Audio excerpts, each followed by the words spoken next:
the Honorable Edgar Arice to interpolate the sponsor. The gentleman from the 2nd District of Caloocan City, Representative Edgar R. Erice. You're recognized, sir. Please proceed.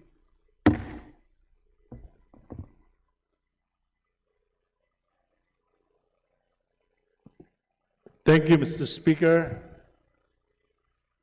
Thank you to our chairman of the Committee on Suffrage and Electoral Reforms. May I ask some clarification? Mr. Speaker, always welcome po ang aking kinagalang Dala na po akong na tubig. 65 years old, Congressman Erice. Nagdala na po akong tubig. Baka abutin tayo madaling araw eh. Joke Ay, lang po. unfair kasi, Joke lang po. hindi ako pwede Iniinggit lang kita. uminom. Iniinggit lang kita. Salamat po. Ginoong sponsor, malinaw na nakasaad sa Article 2, Section 26 ng 1987 Constitution ng mga sumusunod.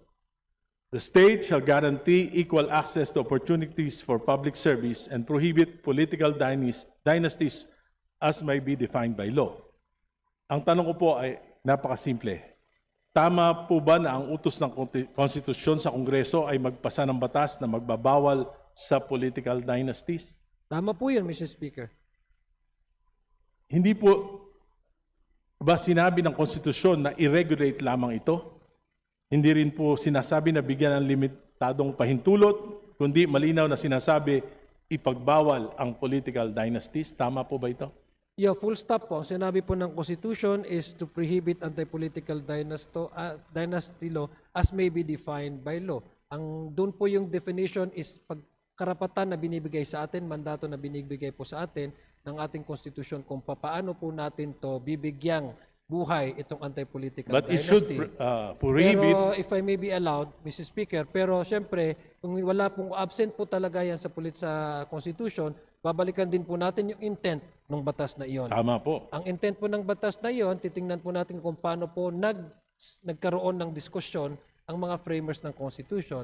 Sinabi po nila is hindi po complete absolute abolition, ito po ay regulation, Mr. Speaker, Your Honor. Ang intensyon nila ay pigilan ang konsentrasyon ng kapangyarihan sa ilang pamilya.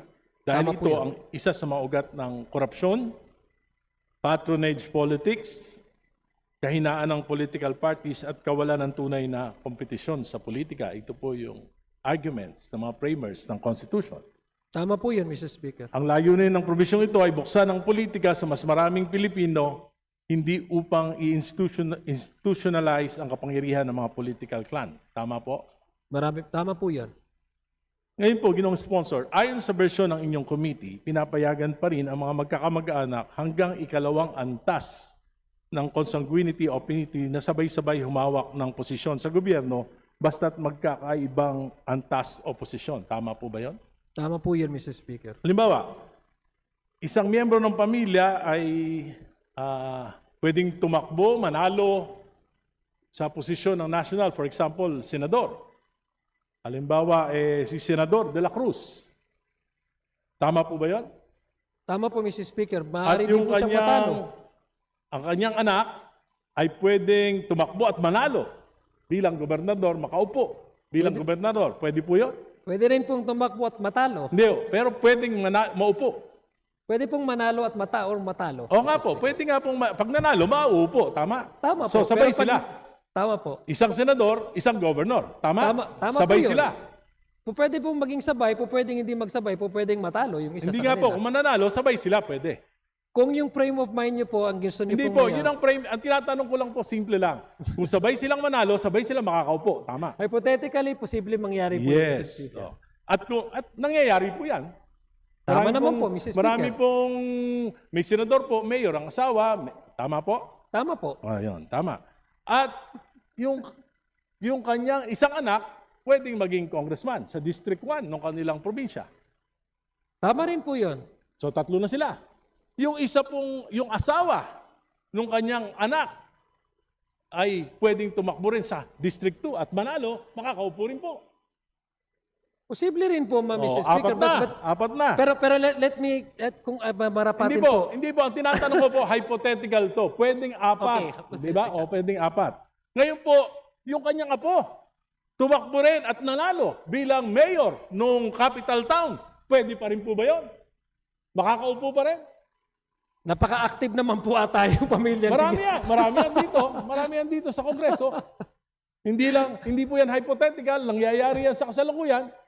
5, pwede sila, pwede. Pwede rin po matalo. Oh, pwedeng manalo, makakaupo pa rin. Ayon sa proposal ng batas na yan. Pwede po naging vice mayor nung kanyang apo, yung kanyang pinsan. Kung tatakbo po yung kapatid niya na sobrang active sa isang munisipyo, dahil mas active naman po yung kapatid na isang munisipyo, bawal na po yun. Kasi hindi po pwedeng... Hindi po, sinasabi ko po, yung pinsan niya, tumakbong vice mayor niya, pwede? Pwede naman po Oh, yun. dahil second degree lang. At yung pinsan niya sa isang kapatid ng kanyang tatay, tumakbong konsyal, pwede pa rin po manalo. At makaupo, tama po? Tama po. So 7 na sila. At yung asawa nung kanyang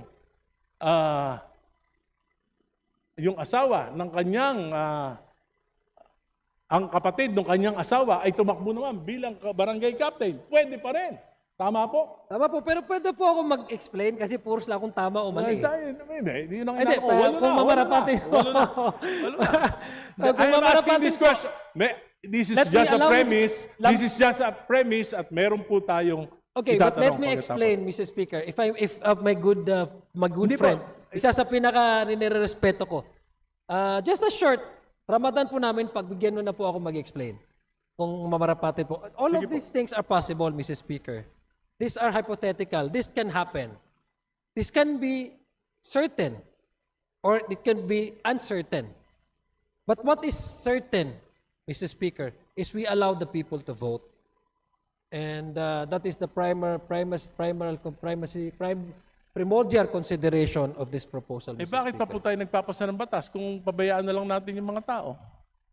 Bakit pa po kayo nagpanukala ng ganitong batas kung ang inyo palang prinsipyo ay pabayaan na lang kung sino yung iboto ng tao, siyang manalo kahit magkakapatid, magkakamag-anak, magpipinsan, mag-asawa, mag-ama. Bakit pa kayo nag-sponsor ng bill na Dahil ito? dahil apat na pong taon. Kahit Tama di ba kayo naniniwala? Naniniwala po ako dahil ang Constitution po ang nagsasabi, Mr. Speaker. It's not even your decision, Mr. Speaker. It's not even the decision of Congressman Irice. It's not the decision of this representation. It is what the Constitution dictates. Okay, oh. And that is what we're trying to provide, Mr. Speaker, Your Honor. Tama po. Naniniwala po ako sa sinabi nyo, pero sabi ko nga po, may certain parameters, yung mga framers ng Constitution. Dapat it will prevent the monopoly of power. Ngayon po, kung ikaw, gobernador, yung iyong pamangkin, vice governor, yung iyong pinsan, bukal, yung iyong anak, mayor, yung isa mong pamangkin, vice mayor, yung isa mong pamangkin ay kapitan ng barangay. Tapos sa kabila naman, ang congressman, kapatid mo. Sa kabilang distrito naman, ay yung iyong anak. Wala po bang monopoly of power doon? Mr. Hindi Speaker, po, yun po yung tanong ko. May monopoly ba of power doon o wala? no, because, Mr. Speaker, I'll give you the straight answer. Monopoly resides when the power to appoint resides and exercised by one person. That is monopoly. But we allow the people to vote. The primary reason is, again, the sovereignty of the people and the primacy of the right to vote under Section 1, Article 2. Kung may monopolya po, Mr. Speaker, ay kung i-appoint ito at ang magde-decide lang po ay isang tao na paupuin ang ang kapatid or anak or asawa sa isang posisyon, that is an abuse of power. That to me is a blatant abuse of power and a monopoly. The most dangerous form of monopoly. But this time, we present individuals to the voters and the voters vote. That's what the Constitution So says. hindi And po that's what I'm kailangan, trying to- yung that is sinasabi what niyo po, I'm hindi trying na to kailangan provide. itong batas na ito. So in terms of what now, Mr. Speaker, based on the status quo, just for the sake of argument, Mr. Speaker, that could be what could be described as something that is predominantly controlled by one family. But since we don't have the anti-political dynasty as of yet, there's no point for us to really say that this is dominated by one family. Maybe many offices, Mr. Speaker, are being handled and occupied by the same family. Predominantly, very active ang family nila. But domination and monopoly is also a gesture of one exercising that power to make sure that the sensitive positions are occupied by blood relations that would give him or her undue advantage over these resources. Yun lang, I'm just... Ngayon po, ang ibig sabihin... pag mayroon po tayong anti-political dynasty, talagang meron na po tayong definition kung ano po yung abuse of Subalit power. yung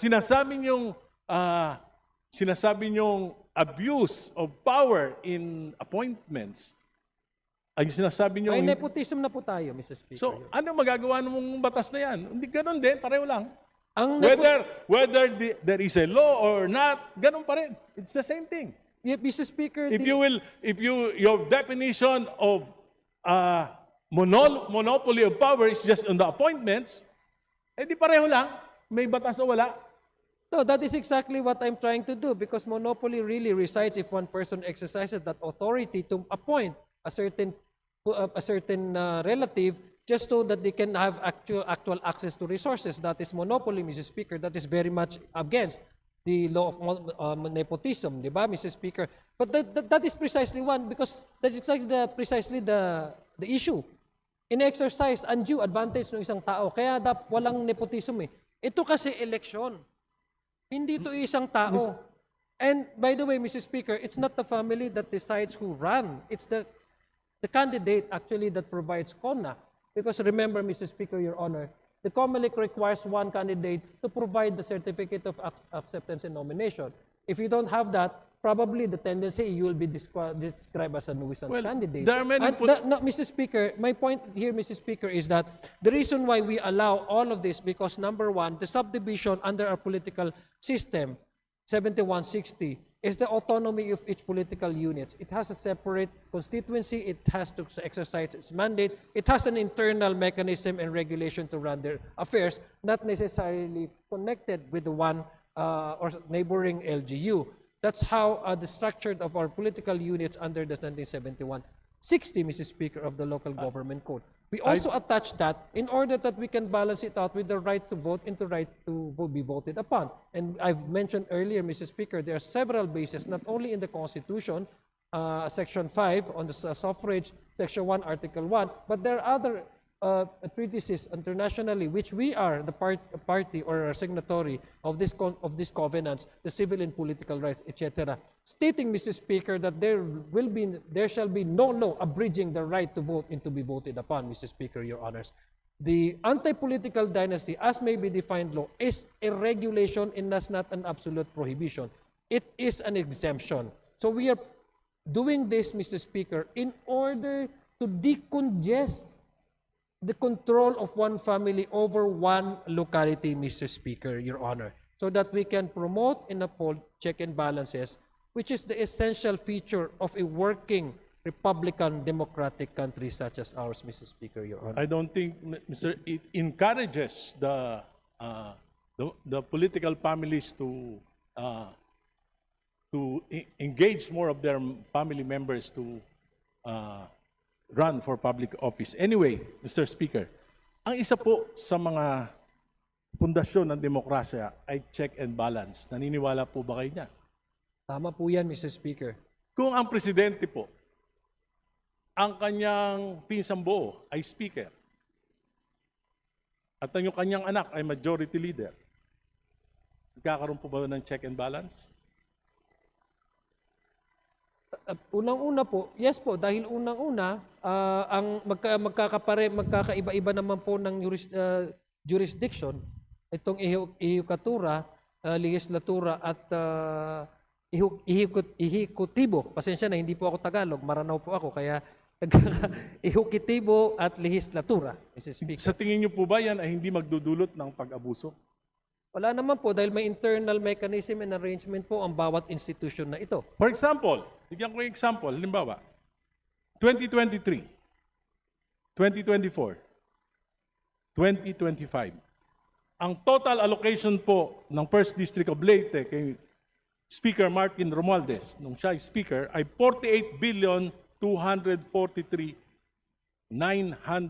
48,243,911,000. Yan po ang total allocation sa loob ng 3 taon. Yan po ang pinakamahirap na probinsya. Swerte na maka 3 bilyon, 4 na bilyon sa isang taon. Bakit nangyari ito? Bakit hindi equitable yung distribution pagdating kay Speaker Romualdez? Dahil siya ba ay pinsan ng presidente?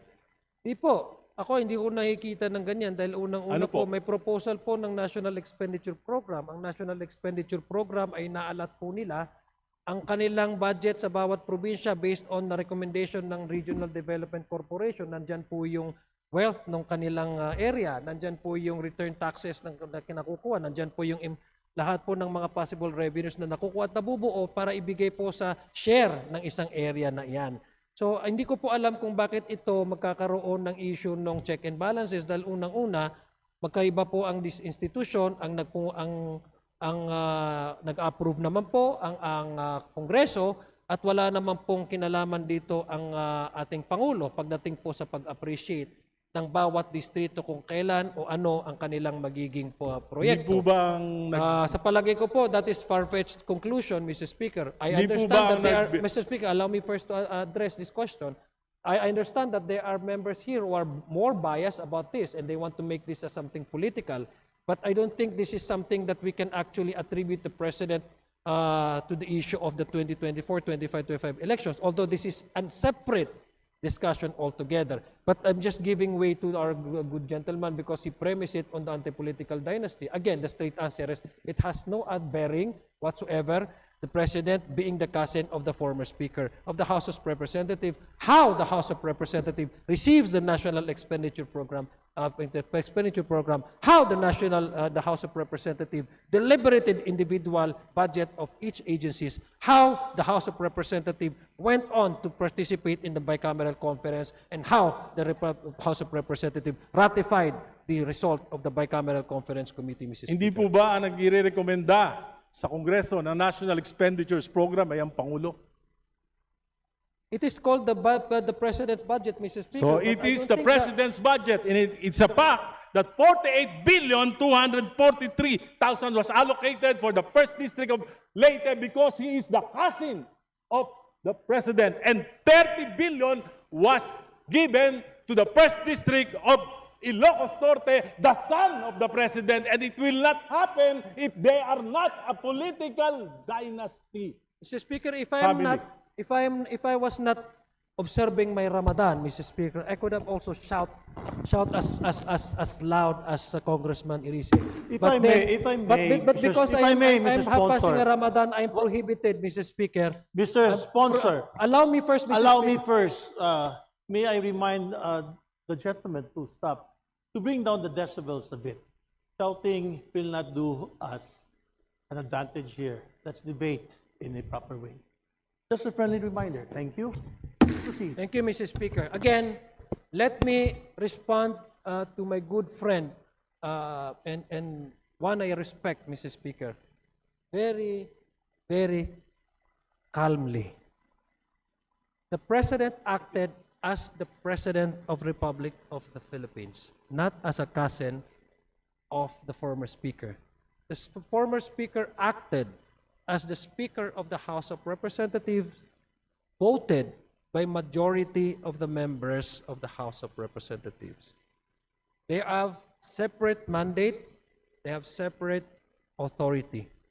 To say the opposite is not only accusing these two gentlemen, but it is, Mr. Speaker, a very sheer example or conclusory, like one that is having a bias.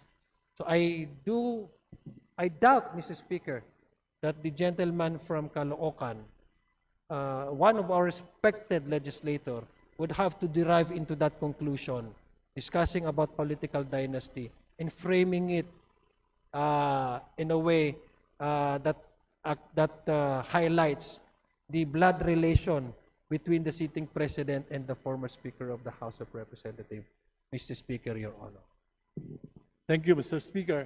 Noong panahon po ni Pangulong Duterte, yung Quadcom, sinabi po na 51 billion yung flood control program ni Congressman Paulo Duterte.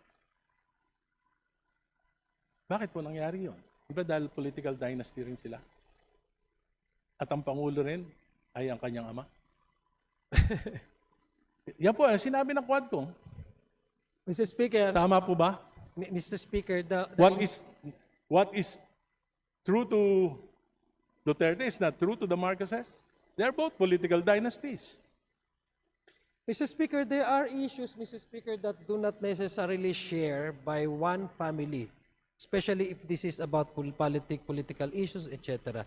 That's why you have many families running against each other. Because it does not necessarily mean that one family share the same political ideology or advocacy or opinion. But let me frame it to a more actual occurrences in the past, Mr. Speaker. And what the gentleman is referring to, the 2025 budget, Mr. Speaker. It went through, the whole country was watching, Mr. Speaker, during the deliberation. It went through the committee hearings. It passed through the House of Senate. Senate is also parallel doing their own version. And mind you, Mr. Speaker, the 2025 version of the House of the budget was not the 100% reflective of the House version, the one that we adopted in 2025. Mind you, Mr. Speaker, what we adopted in the House of Representatives has education sector has the highest number of budget amount, the GAAB House version. When it went to the BICAM, it was changed, Mr. Speaker. So where was the participation of the President vis-a-vis the House at the time, former Speaker Martin Romualdez? There was none, if you ask me. There was. There was none, Mr. Speaker. There Number was. two, The House ratified allow me to, Mr. the BICAM report. The Mr. Speaker, House again, ratified. I would pretend that the good gentleman from Caloocan is observing the proper decorum because I am under fasting, Mr. Speaker. I would humbly request him, for the sake of our shared Abrahamic faith, to please avoid shouting. Sorry. Because I can hear you. I can hear you quite clearly, Mr. Speaker. Mr. Sponsor, may Thank I just you. Respond to you? Yeah, I will. You know, Yes. I am Allow me not- first. I am not angry. Allow me This is first just to my continue. natural voice. And I'm very passionate about this because I've been fighting for political dynasties yung nilabanan ko. Buti pa nga, buhay pa ako. At napahirapan talaga ako ng gusto. At alam ko yung frame of mind ng karaniwang mga political dynasties. So, yung pong boses ko, hindi po ibig sabihin galit ako. Ito po ay passion. Passion. Salamat po. Maraming salamat po. Thank you for that explanation. I agree, Mr. Speaker, that the good gentleman from Caloocan is very, very passionate. And the District of Caloocan is very, very fortunate to have the likes of Congressman Irisi as the representative, Your Honor. That's why I said, isa po siya sa nire-respeto ko po. I'm not saying this because he's standing across me. He really is earned my respect. Again, to respond to the question, number one, wala pong nakikita tayo doon